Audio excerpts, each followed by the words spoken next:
ఇదేంట్రా బాబు ఇలా అయిపోయింది నా జీవితం. అయ్యో జస్ట్ ఇప్పుడే రానా దుల్కర్ది చూసొచ్చారు మన ట్రేడ్ పండితులు. ఇప్పుడు నువ్వు ఏమన్నా? అదే కాంతా సినిమా చూసొచ్చారు. మీరు ఇప్పుడు చెప్తున్నారు, ముందే చెప్పాలి కదా. ఇక సినిమా ఎలా ఉందంటే ఒక 10 డజన్ల జెండు బాంబులు కొనే శక్తి ఉంటే మూవీకి వెళ్ళొచ్చు. లేగస్య లాగోభ్య, మామూలు ల్యాగ్ కాదు. ల్యాగ్ అనే పదానికి ఎంత అర్థం ఉందో అంత ల్యాగ్ అనే పదానికి అర్థమే కాదు, ప్రతిపదార్థాలు, నానార్థాలు, సందులు, గొంతులు కూడా ఇచ్చారు. సినిమా చూసిన తర్వాత ఏ గొంతులో నుంచి పారిపోతామో మనకే తెలీదు. 2 కునుకులు తీసినా కూడా సినిమా ఇంకా అయిపోదు. గూడ్స్ ట్రైన్ లాగా వెళ్తూనే ఉంటుంది. ఎవడి మీదన్నా కోపం ఉంటే ఒక టికెట్ తీసి లోపలికి తోలండి, జన్మలో ఇక మీ జోలికి రాడు. ఇక కథ విషయానికి వస్తే చూడాలని ఉందే. సముద్రకని అంగుళంకి హీరో దుల్కర్ అన్నయ్యకి అస్సలు పడదు. ఎప్పుడు కొట్టుకుంటూనే ఉంటారు. అదేనయ్యా ఇద్దరికి గొడవలు. సముద్రకని అంగుళం ఒక పెద్ద డైరెక్టరు, సినిమా కాదు సినిమాలో డైరెక్టరు. దుల్కర్ అన్నయ్యని చేరదీసి పెద్ద హీరోని చేస్తాడు. తర్వాత ఇద్దరికి ఈగో క్లాషెస్ వచ్చి మాట్లాడుకోరు. అలాంటి వాళ్ళిద్దరూ కలిసి మన మీద పగబట్టి శాంత అనే ఒక సినిమా తీస్తారు. సినిమాలో ఇంకో సినిమా అన్నమాట. హీరోలాగే హీరోయిన్ అక్కయ్యని కూడా చేరదీసి హీరోయిన్గా సెట్ చేస్తాడు సముద్రకని అంగుళం.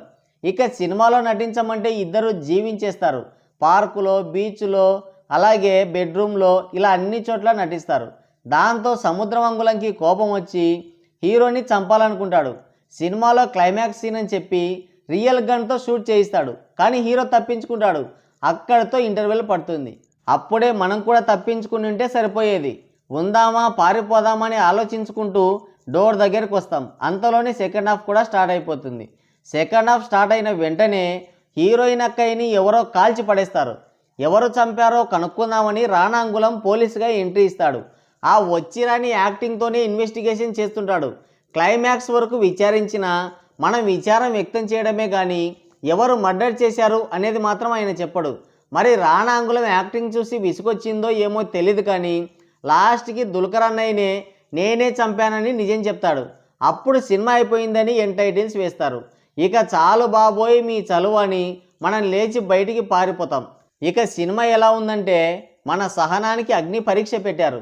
మేం చేసిన తప్పేంటి అని మనల్ని మనమే క్వశ్చన్ చేసుకొని సినిమాకి రావడమే మేం చేసిన అతిపెద్ద తప్పని సమాధానం కూడా ఇచ్చుకుంటాం. అయినా సరే సినిమా అయిపోదు. ఎంత రొట్ట కథ అయినా కానీ స్క్రీన్ ప్లేతో ఒక ఆట ఆడుకోవచ్చు. కానీ స్క్రీన్ ప్లేని గాలికి వదిలేసి మనతో ఆడుకున్నారు. అదే మ్యాజిక్.